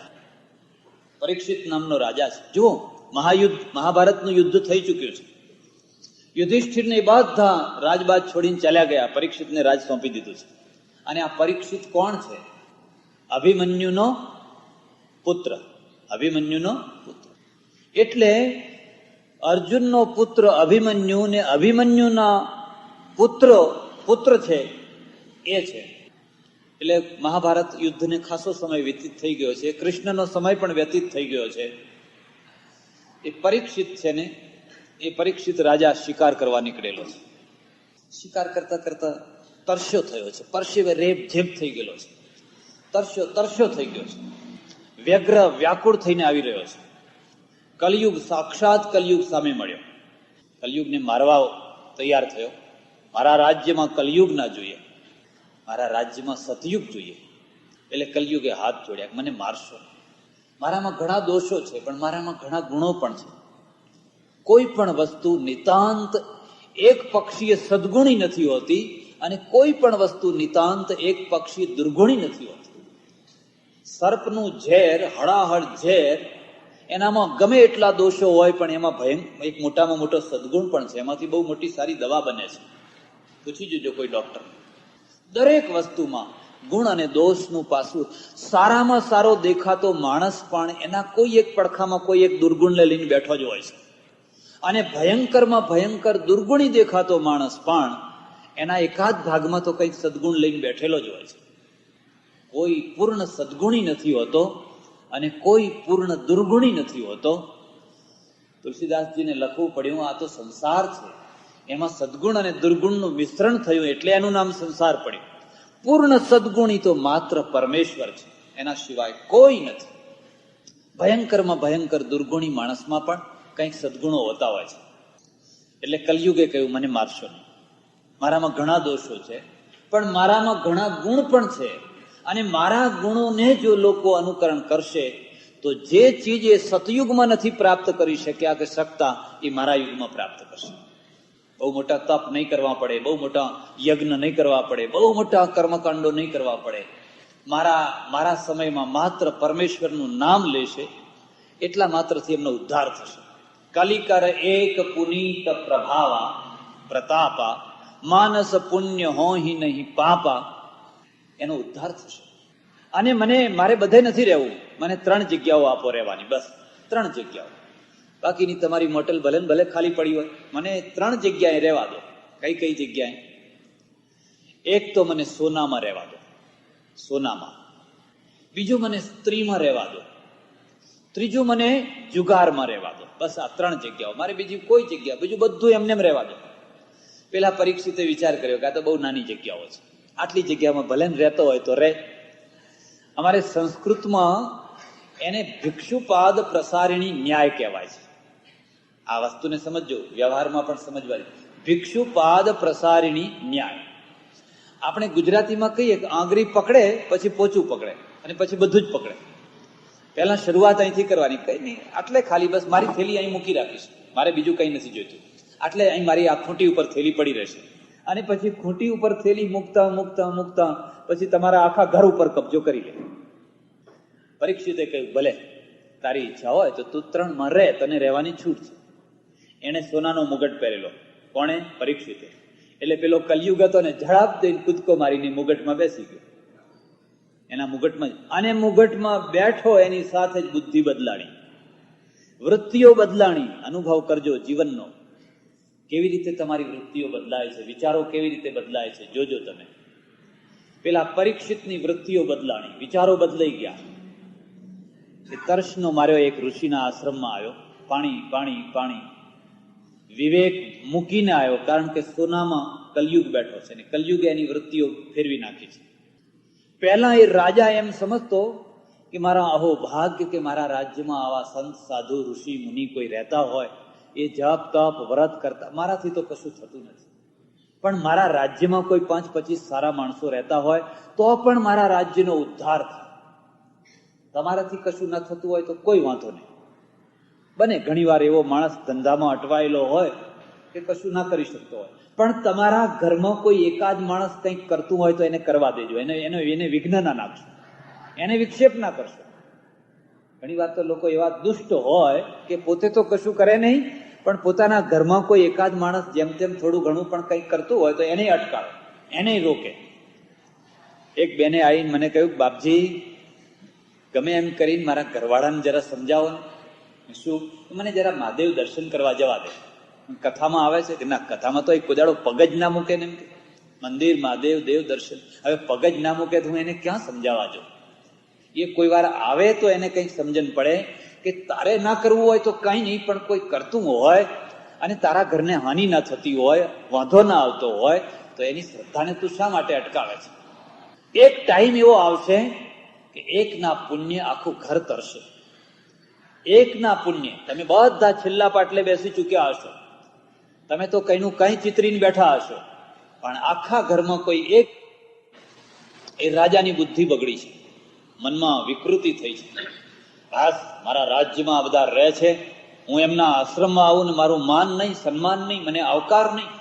જુઓ વૃત્તિ બગડી, કેવા વિચારો આવ્યા, કેવા વિચારો આવ્યા. આ બધા મારી પ્રજા છે, મારું ખાય છે. અને પાણી, કોઈ પાણી લાવો પાણી લાવો, પણ ઋષિ ધ્યાનમાં છે. એ તો એમની તન્મયતામાં આંખ બંધ કરીને ધ્યાનમાં બેઠેલા છે. પેલા રાજાએ જોયું કોઈ મારો ભાવ નથી પૂછતું, તે ક્રોધમાં આવ્યો અને ક્રોધમાં આવીને પડેલો મરેલો જે સર્પ હતો એ સર્પને ઉપાડીને પેલા ઋષિના ગળામાં નાખ્યો. વિનાશ કાળે વિપરીત બુદ્ધિ. માણસનો જયારે વિનાશ થવાનો, જુઓ યાદવોનો જુઓ, આખું યાદવ વંશ નષ્ટ થવાનો હતો, એટલે પેલા ઋષિની મશ્કરી કરવાનું સૂચવ્યું. વિનાશ કાળે વિપરીત બુદ્ધિ. એ પેલો મરેલો સર્પ એના ગળામાં નાખ્યો. હસ્યો પછી ખૂબ, મોટા ધ્યાનમાં બેઠા, ઢોંગી પાખંડી, હું રાજા તારા આશ્રમમાં આવું, મને પાણીનો ભાવ ના પૂછે. ચાલતો થયો. ધુઆ ફુઆ થતો થતો પેલા તો ધ્યાનમાં એને ખબર નથી. થોડીક વાર થઈ હશે અને ઋષિનો પુત્ર આવ્યો અને પેલાની પણ સમાધિ ખુલી. એને જોયું મારા ગળામાં સર્પ છે. પેલા છોકરાએ જોયું મારા બાપુના ગળામાં સર્પ નાખ્યો છે. અને ઋષિનો બાળક ધુઆ ફુઆ થઈ ગયો. હાથ ઊંચા કરીને કહે છે, જે કોઈએ મારા પિતાનું અપમાન કર્યું હશે, જેણે કોઈએ પણ મારા પિતાના ગળામાં સર્પ નાખ્યો હશે, એને 7મા દિવસે તક્ષક કરડશે. સર્પ જ આવીને એને કરડશે. આ સર્પ એને તક્ષક થઈને કરડશે. પેલો પિતા કહે છે, બેટા એવું ના બોલીશ, કોઈને શ્રાપ ના દઈશ. ક્ષમા રૂપમ તપસ્વીના, આપણે તપસ્વી છીએ અને આપણો દાગીનો, આપણી શોભા, આપણું ગૌરવ ક્ષમામાં છે. શક્તિ હોય અને શક્તિનો પ્રયોગ ન કરો ત્યારે તમારી શક્તિ 1000 ગણી દીપી ઉઠે. આપણું ગૌરવ તો ક્ષમામાં છે. કરનારે કર્યું એવું. પેલો ઋષિપુત્ર શું કહે છે એ પણ સમજજો. જો મારા ગળામાં સાપ નાખ્યો હોત તો હું એને અક્ષર પણ ના બોલત. સહન કરો. પણ એક જુવાન દીકરો જીવતો હોય ને એના બાપનું અપમાન કરે, એની માનું અપમાન કરે, એની સ્ત્રીના કોઈ બાલ ખેંચે, એની બેનના કોઈ લાજ લેવા, અને છતાં હું હાથ જોડીને હું બેસી રહું. હું મારું અપમાન સહન કરું પણ મારા મા બાપનું અપમાન સહન ન કરું. એટલે મેં શ્રાપ આપ્યો છે કે કોઈ પણ હશે, જ્યાં કંઈ હશે, 7મા દિવસે એને તક્ષક કરશે. રાજા ઘેર આવ્યો. પેલો મુગટ ઉતારીને મૂક્યો કંઈક, અને મૂક્યો એટલે તરત ભાન થયું. અરર, મુગટ ઉતારીને મૂક્યો ને એટલે ભાન થયું કે મેં આ શું કર્યું, મારાથી આ શું થઈ ગયું. દોડતો આવ્યો, વગર મુગટે દોડતો આવ્યો. પદાર્થની અંદર પણ કંઈક વસ્તુ હોય છે. આ પુષ્પ છે એ ખાલી પુષ્પ નથી. એના અંદર કોઈ માધ્યમ છે, એના અંદર કંઈક વહન કરી રહ્યું છે. 2 વર્ષ ઉપર હું નૈરોબીમાં હતો અને નૈરોબીમાં એક ડોક્ટરના ત્યાં ઉતરેલો. એને મારી પાસે બધા ઘણા મેગેઝિન લાયા અને મેગેઝિન લાઈન મને બતાવીને સમજાવવા માંડ્યા કે માણસના અંદરથી જેમ આંધી નીકળતી હોય એવી રીતે આંધીની માફક એના અંદરથી સૂક્ષ્મ પરમાણુઓ નીકળી રહ્યા છે. તો કે આપણે એ માનીએ જ છીએ. વૈજ્ઞાનિકો એમ કહે છે કે દર 7મા વર્ષે શરીરમાંથી એક તત્વ નીકળી જાય છે. એટલે પ્રતિ ક્ષણ તમારામાંથી કંઈક નીકળી રહ્યું છે, નવું એડજસ્ટ થઈ રહ્યું છે. નહીં તો જો જે ખાધેલું પીધેલું રહ્યા જ કરતું હોય તો બધા માણસો કુંભકર્ણ જેવા થઈ જાય. સતત નીકળ્યા કરે છે, નવું જોડાયા કરે છે. 7 વર્ષથી કોઈ પદાર્થ માણસ શરીરમાં જૂનો નથી રહેતો. મને એને બતાવ્યું. મને કે જુઓ, હાથમાંથી પગમાંથી સતત નીકળ્યા કરે છે. મેં કહ્યું વાત સાચી છે, તમને અધૂરી વાત હું પૂરી કરી આપું. એટલા માટે આપણા જે હાથ અને પગના આંગળા છે એ સૌથી વધારેમાં વધારે તમારા તત્વોને બહાર ફેંકે છે. સૌથી વધારે અણીવાળા છે ને ત્યાંથી વિદ્યુત વધારે નીકળે છે. એટલે યોગી આમ આંગળી બંધ કરીને બેસે. યોગી જયારે ધ્યાન કરવા બેસે ત્યારે આ જે આંગળીઓ છે એને આમ બંધ કરી દે, એટલે સર્ક્યુલેશન પાછું થઈ જાય, બહાર ના નીકળી જાય. ઠંડી અહીં વધારે લાગે છે, નાકે વધારે લાગે છે, કારણ કે તમારી વિદ્યુત શક્તિ અહીંથી નીકળી જાય છે. પણ એનું જો એને ગોળાકાર કરી દીધો હોય તો એ પાછું સર્ક્યુલેશન થઈ જાય. એટલે આપણા યોગીઓ ઋષિઓ ચાખડીઓ પહેરે છે. તમારા અંદરની શક્તિ છે એ જમીનમાં ચાલી ના જાય. એટલા માટે મહારાજ બિલકુલ સાચી વાત છે. એટલા જ માટે આપણે કોઈ મહાપુરુષના ચરણનો સ્પર્શ કરીએ છીએ. એ માત્ર અંધશ્રદ્ધા નથી. એ જે ચરણ છે એમાંથી નીકળનારા જે તત્વો છે, સૂક્ષ્મ જે આંધી નીકળી રહી છે, એને આંખે એટલા માટે અડાડીએ છીએ કે એની અસર આપણા ઉપર થાય. એટલા માટે આપણે કોઈને આશીર્વાદ આપતી વખતે એના માથા ઉપર હાથ મૂકીએ છીએ. તમારા હાથમાંથી નીકળનારા જે તત્વો છે એ પેલાના ઉપર પ્રવેશ કરે, એને અસર કરે. તો સતત આ થઈ રહ્યું છે. તમારા ટચમાં આવેલી વસ્તુઓ છે એને જયારે તમે મૂકી દો છો, પોલીસ કહે છે તમારા હાથની છાપ રહી ગઈ છે, એના આધારે માણસને પકડી શકાય. આપણું શાસ્ત્ર એમ કહે છે કે માત્ર છાપ જ નથી રહી ગઈ, એ વ્યક્તિનું વ્યક્તિત્વ એમાં રહી ગયેલું છે. એ વ્યક્તિનું વ્યક્તિત્વ એમાં રહી ગયેલું છે. એના સંપર્કમાં માણસ વધારે વિકારી પણ બની શકે, વધારે નિર્વિકારી પણ બની શકે. એને પાસે રાખી અને એ સારો પણ થઈ શકે અને એને પાસે રાખીને ખોટો પણ થઈ શકે. એટલા માટે આપણા ત્યાં લખ્યું છે કે જમતી વખતે માનું પીરસેલું જમજો, માના હાથની રસોઈ જમજો, માના હાથની પીરસેલી રસોઈ જમજો. કારણ કે રસોઈ ભલે જે થઈ હોય એ થઈ હોય, પણ રસોઈ બનાવનાર છે અને રસોઈ પીરસનાર છે એ પણ સાથે સાથે તમે જમો છો. એકલી રોટલી નથી જમતા, એ રોટલીની સાથે બીજું પણ જમી રહ્યા છો. અને એ જમ્યા પછી તમારા અંદર વિકૃતિ અને સુકૃતિ બંને આવતું હોય છે, બંને સારા ભાવો અને દુર્ભાવો બંને આવતા હોય છે. આ સૂક્ષ્મ અધ્યયન થયું, સૂક્ષ્મ.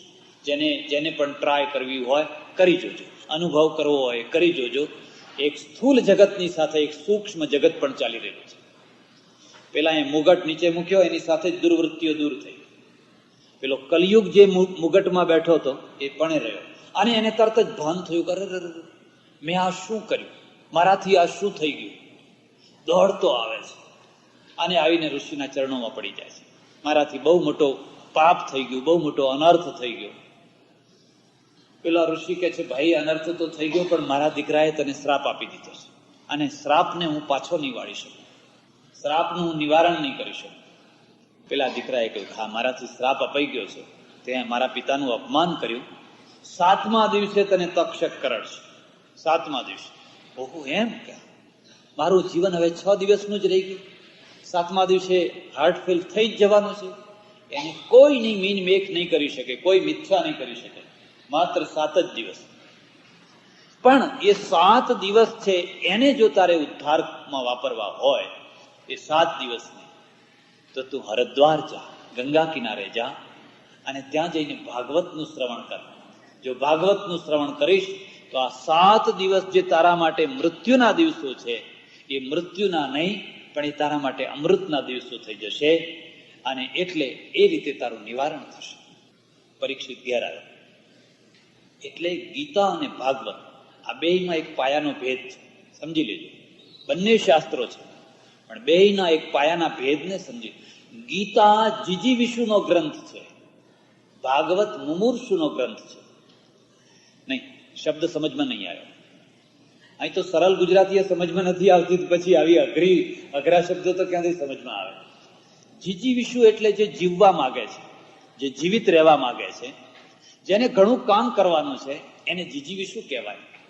મુમૂર્ષુ એટલે જે મરવા માંગે છે, જે મરણ પથારીએ પડેલો છે, જેને હવે કરવાના કામ બધા પૂરા થઈ ચૂક્યા છે, એવો જે મુમૂર્ષુ છે. પરીક્ષિત મુમૂર્ષુ છે, અર્જુન મુમૂર્ષુ નથી, જીજીવિષુ છે. એટલે બેયના ધ્યેય જુદા છે. આખી ગીતામાં તો યુદ્ધકાર, તો યુદ્ધકાર, તો ઉભો થા, તો યુદ્ધકાર એવું કહ્યું છે.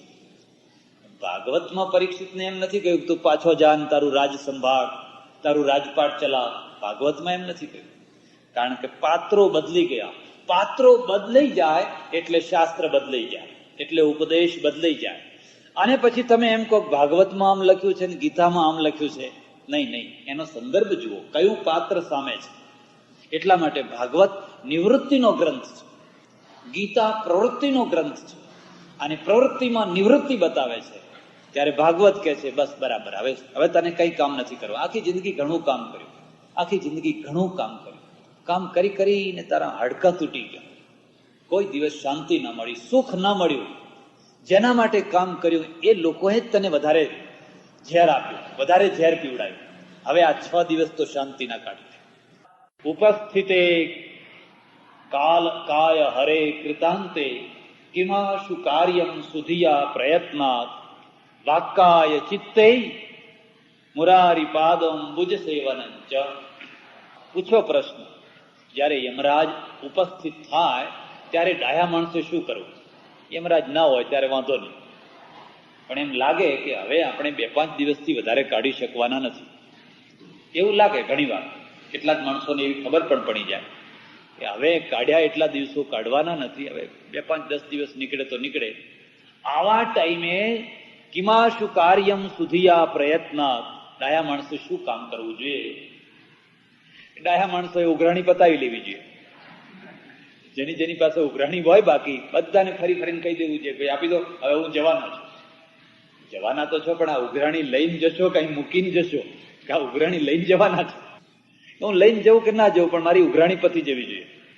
પેલા શાસ્ત્રકાર કહે છે કે જો એમ ખબર પડે કે હવે વધારે દિવસ જીવવાનું નથી તો તરત જ વાક કાય ચિત્ત મન વાણીથી મુરારી પાદામ બુજ ચિંતન પરમેશ્વરના પગના ચરણ કમલોનું ચિંતન કરવું જોઈએ. પ્રભુ, ઘણા પાપ કર્યા હશે ને પુણ્ય પણ થયા હશે, સાચું ખોટું જિંદગીમાં પાર વિનાનું કર્યું હશે, જે કર્યું એ કર્યું, પણ હવે તારા ચરણોમાં છે. હવે મારું મન બીજે ક્યાંય ના ચોંટે, કોઈ જગ્યાએ ના ચોંટે.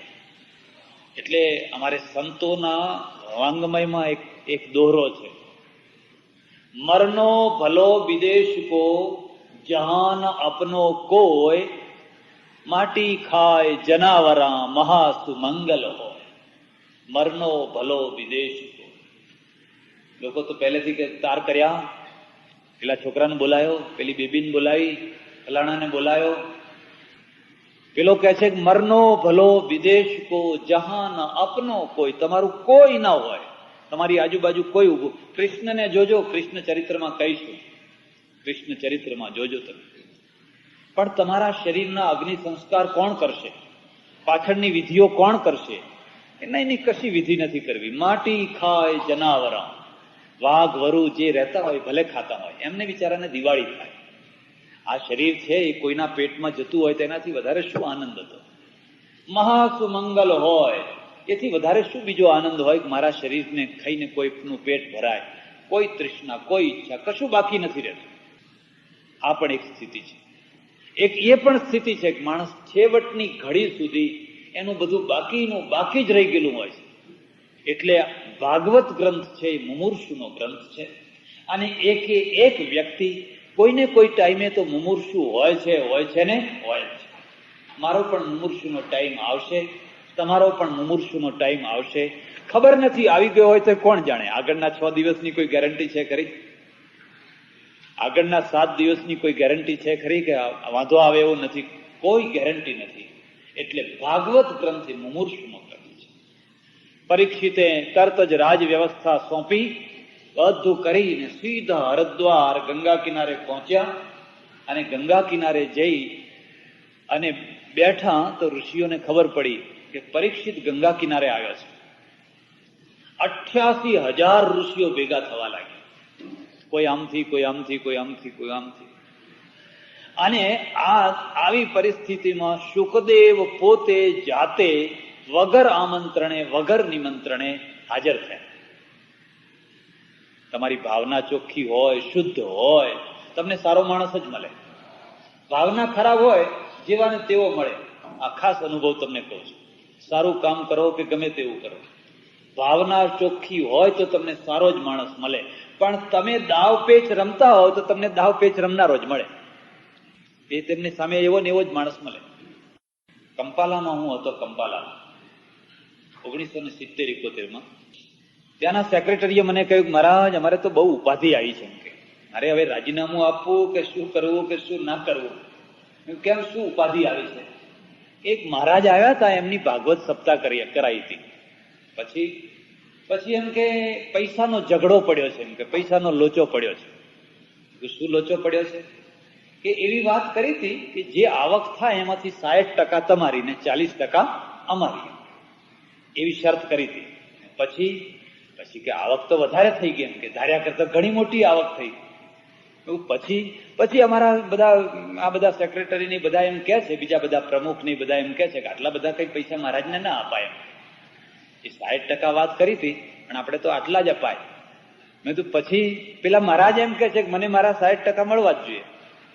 એટલે બહુ લોચો પડ્યો છે. હવે મારે શું કરવું? મેં કહું, પહેલી ભૂલ તો તમારી એ થઈ કે તમે ભાગવત સપ્તાહ કરાવી. પેલા પરીક્ષિતે જયારે સુખદેવ પાસે સપ્તાહ કરાવી હતી તો આ 60% 40%નો કોઈ કરાર કર્યો હતો? અને તમે જયારે આ કરાર કર્યો એટલે તમારો ડોળો કૃષ્ણમાં નહીં પણ કોણ કેટલું ચડાવે છે એમાં ને એમ જ રહ્યો, બેયનો. અને એટલે તમે આવી 1000 સપ્તાહો કરો, કરાવો, કરાવડાવો, કોઈ અર્થ જ નથી. એને હરિહરિ થવા દો, હરિહરિ થવા દો. કારણ કે બેમાંથી એકે નથી પરીક્ષિતની જગ્યાએ કે નથી કોઈ સુખદેવની જગ્યાએ. બે પોતાના ટકા ગણે છે. પેલો કહે છે મારા ટકા, પેલો કહે છે મારા ટકા. ભાવના શુદ્ધ હોય, ઓછામાં ઓછી હું તમને વાત કરું છું, ધાર્મિક આયોજનમાં કોમર્શિયલ બેઝ ના લાવશો, નહીં તો એ ધાર્મિક એનું તેજ નહીં રહે. ધાર્મિક કોઈ પણ કાર્ય કરો એમાં કોમર્શિયલ બેઝ ના લાવશો. અને જો કોમર્શિયલ બેઝ લાવશો, અને લોકો લાવતા જ હોય છે, આ તરફના લાવતા હોય છે, પેલા તરફના લાવતા હોય છે, બે કહે છે 50-50, ચાલવા દો ને, એમ કે મારું થાય ને તારું થાય. પણ એમાં પછી ધાર્મિક તેજ નથી હોતું, અને તેજ નથી હોતું એટલે પબ્લિક છે જાની ત્યાં જ હોય છે. અને પછી બધા ભેગા થઈને બૂમો પાડતા હોય છે કે આટલી આટલી કથાઓ થાય છે, આટલા આટલા બધું આ થાય છે, કેમ કઈ નથી થતું? અરે ભાઈ, નથી થતી એ કથાઓ. સુખદેવ મળ્યા વગર આમંત્રણે, વગર બોલાવે, આપોઆપ આવ્યા. અને પરીક્ષિતે કહ્યું, સુખદેવજી, અમારા અહો ભાગ્ય કે તમારા પગલા મારા ત્યાં થયા, અને હવે મારા માટે 7 દિવસ છે, 7 દિવસમાં મને તમે ભાગવત સંભળાવો. ત્યારે સુખદેવે કહ્યું, ભાઈ આજ તો ટાઈમ થઈ ગયો છે, પણ આવતીકાલથી સંભળાવશું. તે આખું ભાગવત તો નહીં સંભળાવીએ, પણ તમને કૃષ્ણ ચરિત્રની ચર્ચા થોડીક તમારા આગળ કરશે. કૃષ્ણ કનૈયા લાલ.